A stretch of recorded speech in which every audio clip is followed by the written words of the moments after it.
Welcome back.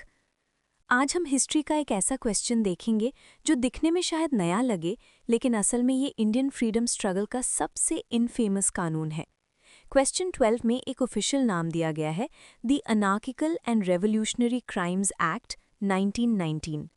सवाल ये है कि इस कानून को हम पॉपुलरली किस नाम से जानते हैं। ऑप्शंस हैं A Rowlatt act, B पिट्स India act, C Indian arms act, D Ilbert bill. इसका जवाब देने के लिए हमें थोड़ा पीछे जाना पड़ेगा। साल था 1919। ब्रिटिश सरकार इंडिया में बढ़ती हुई रेवोल्यूशनरी एक्टिविटीज से डर गई थी। उन्होंने एक कमिटी बनाई जिसके हेड थे जस्टिस सिडनी रोलेट। उन्होंने रेकमेंड किया कि सरकार को ऐसे पावर्स मिलने चाहिए कि वो किसी भी इंडियन को बिना ट्रायल के जेल में डाल सके। इसी रेकमेंडेशन पर जो एक्ट पास हुआ उसका ऑफिशियल नाम था anarchical and revolutionary crimes act. लेकिन क्योंकि ये जस्टिस रोलेट ने बनाया था, इसलिए पूरा देश इसे रोलेट एक्ट के नाम से जानता है। इस कानून को महात्मा गांधी ने ब्लैक एक्ट यानी काला कानून कहा था।